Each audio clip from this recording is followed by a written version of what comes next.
फारूक कैसर ने अपने परिस्तारों से मुंह क्या मोड़ा।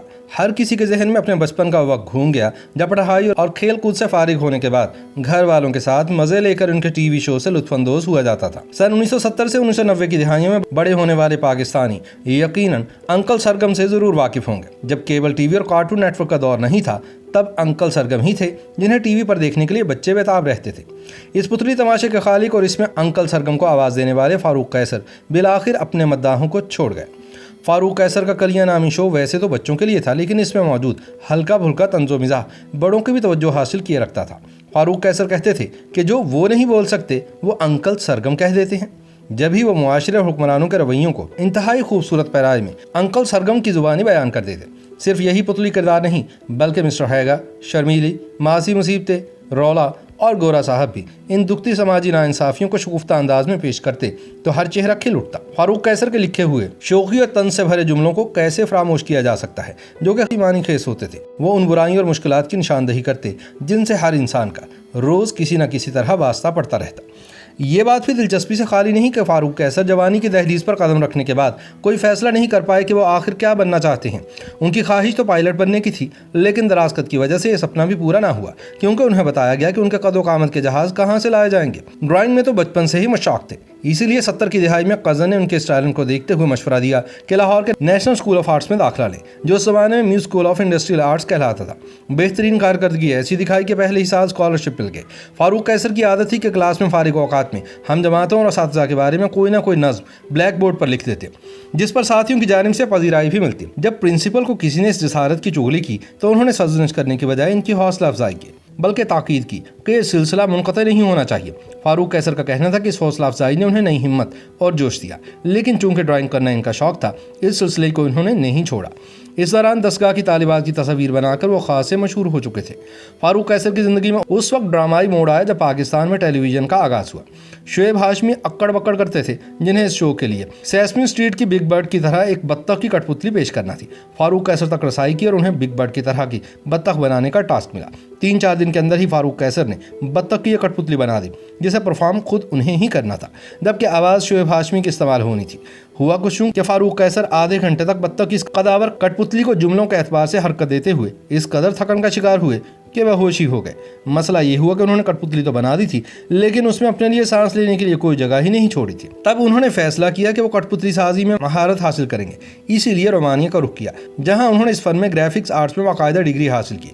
पाकिस्तान वापसी के बाद इनके पुराने दोस्त ने कठपुतलियों पर मबनी टीवी शो तैयार करने का इरादा किया तो फारूक कैसर ने इस मंसूबे पर काम का आगाज़ किया।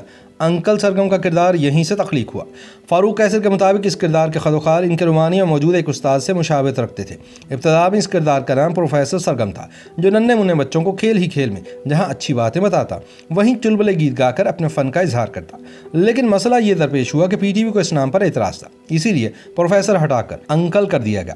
10 जनवरी सन 1970 को कलियां के सिलसिले का पहला प्रोग्राम नशर हुआ जिसने गैर मामूली शोहरत हासिल की, जिसमें अंकल सरगम और दीगर कठपुतली किरदार चुपते हुए जुमलों की अदायगी करके लोट पोट करने की दिलचस्प कोशिशों में मसरूफ रहते। अंकल सरगम के लिए फारूक कैसर की आवाज़ इस्तेमाल की जाती। बच्चों के लिए शुरू होने वाला यह शो धीरे धीरे बड़ों को भी पसंद आने लगा। अंकल सरगम के अलावा उनके मशहूर पुतली किरदारों में मासी मुसीबतें, हैगा, शर्मीली, रौला और नोनीपा शामिल हैं। पीटीवी के साथ उन्होंने मजीद प्रोग्राम किए, मगर सबसे मशहूर प्रोग्राम कलियां ही रहा।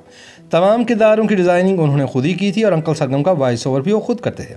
वो कार्टूनिस्ट भी थे और ज़िंदगी के आखिरी दिनों तक मुख्तलिफ अखबारात के लिए कार्टून्स भी बनाते रहे।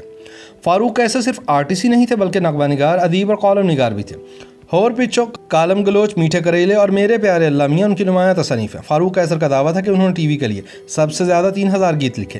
कहते हैं कि शुएब हाशमी की ख्वाहिश पर उन्होंने एक मिली नगमा लिखा जिसकी इस्लाह के लिए फैज़ अहमद फैज़ के रूबरू हुए, जिन्होंने कलाम को ना सिर्फ पसंद किया बल्कि इसका दूसरा बंद खुद लिखकर फारूक कैसर के हवाले किया। वो इसे अपने लिए एजाज़ समझते। बदकिस्मती से मिली नगमा सेंसर की नज़र हो गया। फारूक कैसर का पुतली तमाशा सिर्फ पाकिस्तान तक महदूद नहीं था बल्कि उन्होंने दुनिया के बेशतर ममालिक में अपनी टीम के साथ इसे पेश किया और खूब पजीराई हासिल की।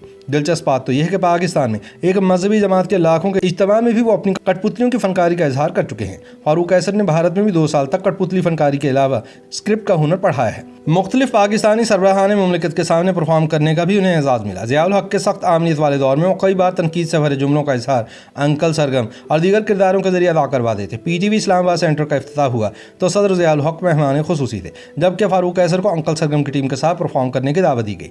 उनके मुताबिक शो से पहले PTV हुकाम ने पाबंदी लगाई कि अपनी परफॉर्मेंस का स्क्रिप्ट पहले से लिख कर दें, ताकि अगर सदर के सामने उन्होंने स्क्रिप्ट से हटकर कोई बात की तो वह सदर को मोहर लगाकर स्क्रिप्ट दिखा देंगे कि फारूक कैसर ने अपनी मर्जी से जुमले अदा किए हैं। उन्हें हुकूमत पाकिस्तान की जानिब से उनकी खिदमात के एतराफ़ में तीसरे आला तरीन सिविल एजाज़, सितारा इम्तियाज़ और सदारती तमगा बराए हुस्न कारकर्दगी से नवाजा गया। उनकी वफ़ात पर सोशल मीडिया सार्फिन उस दौर में और उस प्रोग्राम के बारे में अपनी यादें और तासुरात का तबादला करते नजर आए। वज़ीर-ए-आज़म इमरान खान ने अपनी ट्वीट में लिखा कि उन्हें फारूक कैसर की वफ़ात का सुनकर बहुत अफसोस हुआ। उन्होंने कहा कि वो सिर्फ एक फ़नकार नहीं थे बल्कि समाजी मसाइल और नाइंसाफ़ियों के खिलाफ भी मुसलसल आगाही फैलाते थे। एक सारिफ अस्मा नसीम ने लिखा कि हमारी कई मुस्कुराहटें और यादें आपकी वजह से हैं। मारूफ गुलकार और मौसीकार अदनान समी खान ने लिखा कि उन्हें अपने दोस्त फारूक कैसर की वफ़ात का सुनकर बहुत अफसोस हुआ। उन्होंने लिखा कि वो उन्हें 40 साल से जानते थे और साथ मिलकर काम भी किया। 76 बरस के फारूक कैसर के बारे में कहा जाए तो बेजाना होगा कि उन्हें लफ्ज़ों की बाजीगरी का फ़न खूब आता था। वो दर हकीकत उस जगह चोट मारते थे जहाँ मारना ज़रूरी होती थी। अंकल सरगम तो चले गए, लेकिन पीछे हर वक्त खिलखिलाने और शगुफ़ों की बहार लाने वाले मिस्र हैगा, शर्मीली, मासी मसीबते, रौला और गोरा साहब को हमेशा रंजीदा और उदास रहने की वजह दे गए। YouTube पर गूगली न्यूज देखने के लिए youtube.com की सर्च बार में गूगली न्यूज TV टाइप करें। गूगली न्यूज के पेज पर सुर्ख रंग के सब्सक्रिप्शन वाले बटन पर क्लिक करना ना भूलिए। YouTube पेज पर अपलोड होने वाली वीडियोस से बाखबर रहने के लिए बेल आइकन पर क्लिक कीजिए। आपको हर नई वीडियो के बारे में नोटिफिकेशन मौसूल हो जाएगा।